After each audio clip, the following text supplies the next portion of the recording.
ये कहानी एक भयानक जंगल की है जो मैंने उनके घर वालों से सुनी है, जिसके साथ यह घटना हुई है। माधोपुर से लेकर श्योपुर तक फैले इस जंगल में न जाने कितने भयानक जानवर और भूत आत्माएं रहती हैं।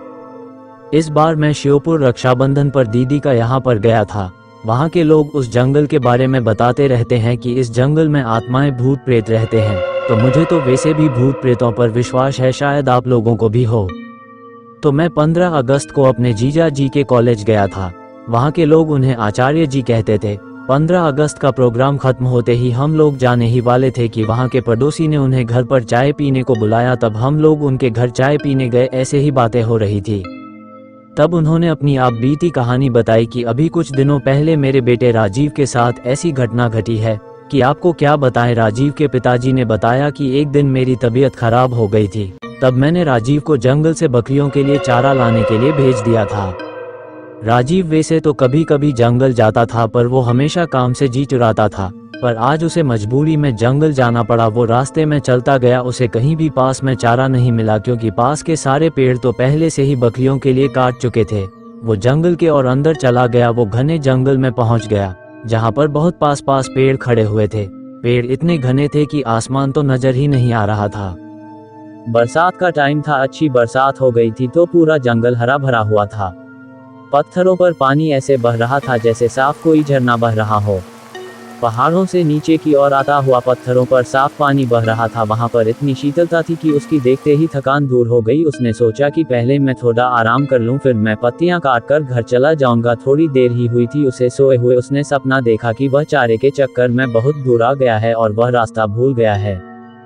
उसने सपने में देखा कि उसके सामने कोई खड़ा है। उसकी शक्ल देखते ही उसकी आंखें खुल गई और वह डर गया। अब उसे और ज्यादा डर लगने लगा। अब चारा तो काट रहा था, पर वो सपने की बात याद करके बहुत घबराया हुआ था। उधर सूरज भी ढलने वाला था। उसके हाथ दूर दूर तक किसी की भी आवाज सुनाई नहीं दे रही थी। वह जल्दी जल्दी पत्तियां काट ही रहा था कि उसे आपस में बातें करते हुए एक आवाज सुनाई दी। उसने सोचा कोई आदमी होगा तो मैं उसी के साथ घर चला जाऊंगा। उसने जल्दी से पत्तियां बांधी और वह आवाज आ रही थी उधर की ओर चल दिया पास। पर उसने ये ध्यान नहीं किया कि वो आया किधर से है और किधर जा रहा है। वो उल्टा जंगल में घुसता चला गया। आवाज और साफ सुनाई देने लगी तो वह और आगे बढ़ा। उसने देखा कि दो लोग आपस में बातें कर रहे हैं और उनकी पीठ दिखाई दे रही है। उसने उनके पास जाकर बोला, क्या तुम मुझे घर जाने का कोई छोटा रास्ता बता सकते हो? इतना उसने कहते ही वो दो लोग उसके सामने से ऐसे फुर हुए कि वहां कोई था भी या नहीं। उनके गायब होते ही उसके पसीने छूट गए और वह बेहोश हो गया। जब उसे होश आया तो वह क्या देखता है कि वो सपने वाला आदमी उसके सामने खड़ा है। बड़ी बड़ी लाल आंखें, दांत बाहर निकले हुए ऊपर से नीचे तक, इतना भयानक कि वह डर गया और पागल सा होकर भागने लगा। उसने देखा कि एक भालू उसकी ओर भागता हुआ आया और उसके ऊपर झपटा। उसे लगा कि अब नहीं बचने वाला। उसके तो होश ही उड़ गए। वह एकदम बैठ गया और वह भालू ऊपर से निकल के नीचे गिरते ही वह आदमी बन गया। उसके गाल पिचके हुए, हाथ टेढ़े और पैर उल्टे, ये लंबी दाढ़ी और दांत होठ कट कर बाहर निकले हुए। राजीव तो बस उसे देख रहा था, पर उसके होश ठिकाने नहीं थे। वो वहीं पर गिर पड़ा। इधर घर वालों को चिंता हो रही थी कि अंधेरा हो गया, राजीव अभी तक क्यों नहीं आया। उसके बड़े भाई ने कहा कि अभी आता ही होगा। सब लोग जब इंतजार करके थक चुके थे, रात के 10 बज चुके थे। अब उसके भाई को लगा शायद कुछ तो गड़बड़ है। कुछ लोगों ने कहा चलो ढूंढते हैं, क्या पता इतने बड़े जंगल में कहाँ क्या हो गया होगा। सब लोग लाठी भाले टार्च लेकर उसे ढूंढने निकल पड़े। उसका भाई अपाहिज था, वो एक पैर से चलता था, इसलिए उसके पिताजी ने कहा बेटा तू यहीं रह अपनी माँ और बहन के पास, हम लोग जाते हैं, कुछ खबर होगी तो हम बताएंगे। पूरी रात जंगल में ढूंढते हुए हो गई, पर उसका कुछ नहीं पता चला। जहाँ तक वो लोग जाते थे वहां तक सारा जंगल छान मारा, मगर राजीव का कोई पता नहीं। सब लोगों ने कहा कि अभी घने जंगल में जाना ठीक नहीं है, अभी सुबह होते ही चलेंगे। अभी 4 बजे है, अभी 1 घंटे में सुबह हो जाएगी। सब लोगों ने वहीं बैठकर सुबह का इंतजार करने लगे। थोड़ी देर बाद सुबह हो गई। सब लोगों ने कहा चलो अब चलते हैं। सब लोग चल दिए आवाज लगते हुए राजीव राजीव। पर राजीव बेचारे की भूख प्यास के मारे वो हालत हो गई थी कि वह सुध बुध खो बैठा था। उसे अब यह नहीं पता कि मैं कहाँ पर हूँ। 2 दिन हो गए, राजीव का कहीं पता नहीं चला। अब सब लोग परेशान थे। उधर राजीव का भाई बहुत व्याकुल था, बेचारा कुछ कर तो नहीं सकता था।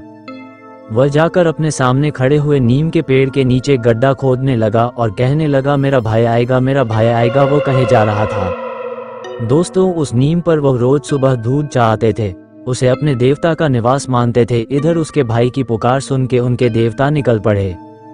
उधर रात हो गई थी और राजीव को उन भूतों ने घेर रखा था। भाई वो खुद बता रहा था, भाई क्या बताऊं, उस रात की बातें याद करके मैं अभी भी डर जाता हूं। वहां पर इतने भूत एक साथ मैंने क्या किसी ने सपने में भी नहीं देखे होंगे। किसी की गर्दन अलग, कोई बिना आंख कान, कोई ढांचा, मेरे चारों तरफ तांडव कर रहे थे। मैं कभी जिंदगी में सोच नहीं सकता कि ऐसा दिन भी आएगा। ऐसी तरह तरह की आवाजें निकाल रहे थे। सारा जंगल उनकी आवाज से गूंज रहा था। मुझे लग रहा था कि मैं अब बचने वाला नहीं हूँ। लगता है ये लोग मुझे मार डालेंगे। मैं तो इतना डरा हुआ था कि मैं रो रहा था कि अचानक घोड़े के पैरों की आवाज आई। सब लोग एकदम शांत हो गए। इन सब लोगों ने आस तोड़ दी कि अब हमें राजीव नहीं मिलेगा। सब लोग वापस आ गए। सारे घर में मातम सा छा गया। इधर किसी ने कहा कि किसी भगत को बुलाओ और पता कराओ कि वो अभी तक जिंदा है कि नहीं, वो लौट आएगा कि नहीं। एक आदमी वहां के भगत को बुलाने चला गया। उधर राजीव के देवता वहां पर पहुंचे, हाथ में तलवार, घोड़े पर सवार। उनको देखते ही सारे भूत भागने लगे। उन्होंने एक एक को पकड़ पकड़ के ऐसे मारा जैसे कोई हीरो फिल्म में एक योद्धा सबको काट देता है। जैसे ही उनकी तलवार उनकी गर्दन पर पड़ती वह मिट्टी में मिल जाते। ये सब राजीव अपनी आंखों से देख रहा था।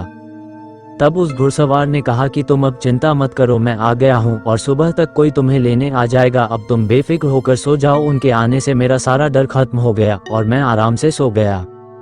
इधर भगत जी आए। उन्होंने अपना ध्यान लगाकर देखा और कहा कि तुम्हारा लड़का सही सलामत है और कल आ जाएगा। तुम्हें चिंता करने की कोई जरूरत नहीं है। वहां पर तुम्हारे देवता पहले ही वहां पहुंच चुके हैं और राजीव का भाई अभी वहीं पर बैठा है और कहे जा रहा है मेरा भाई आएगा। वह किसी की भी बात नहीं मान रहा है। जो भी उसे वहां से उठाने को जाता वो उसे धकेल देता था। सुबह उसकी आंख खुली तो वहां पर एक आदमी ने उसे पूछा कि तुम कहां से आए हो और कहां जाना है। मैं तुम्हें तुम्हारे घर पहुंचा देता हूं। और वह अपनी साइकिल पर बिठाकर उसे उसके घर छोड़ दिया। घर वालों को देखकर वो ऐसा रोया कि वह बेहोश हो गया। 3 दिन का भूखा प्यासा कमजोर हो गया था। फिर उसे अस्पताल ले गए। वहां वो 2-3 दिन बाद ठीक हो गया।